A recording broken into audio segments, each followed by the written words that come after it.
볼테르 이성의 검 세상을 바꾼 천재의 아이러니. 안녕하세요.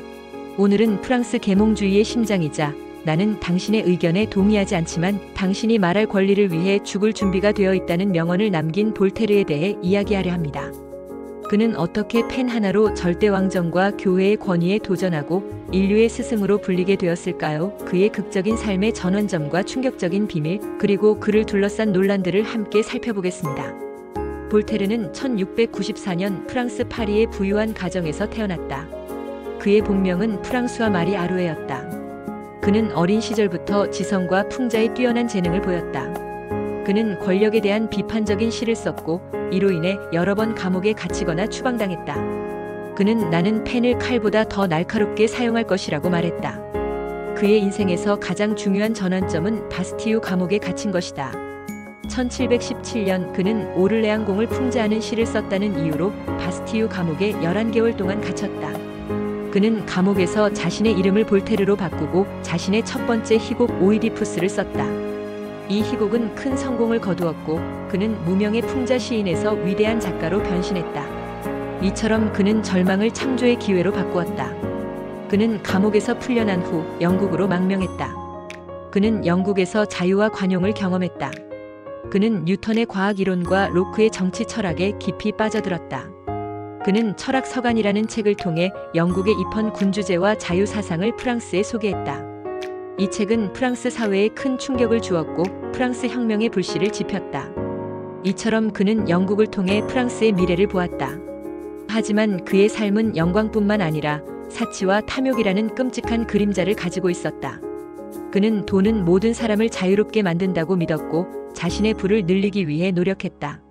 그는 복권 사업에 투자하고 고리대금업을 통해 막대한 재산을 모았다. 그는 자유와 정의를 외치면서도 돈을 위해서라면 어떤 일도 마다하지 않았다. 이처럼 그는 인류의 스승인 동시에 탐욕스러운 사업가였다. 또 다른 충격적인 논란은 그의 반유대주의다. 그는 관용과 이성을 외치면서도 유대인들을 경멸하는 글을 썼다. 그는 유대인들은 탐욕스럽고 거짓말쟁이며 비열하다고 말했다.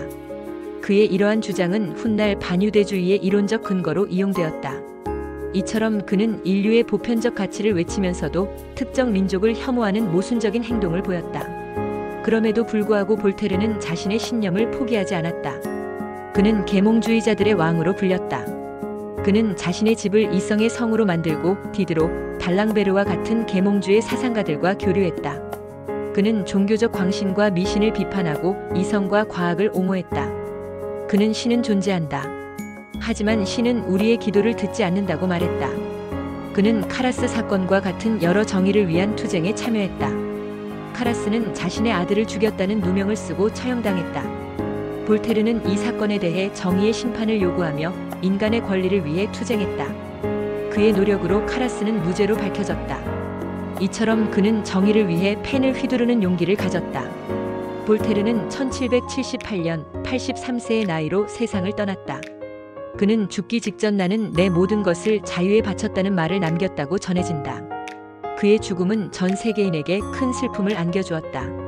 그는 계몽주의의 상징으로 기억되며 그의 이름은 자유와 정의의 상징이 되었다.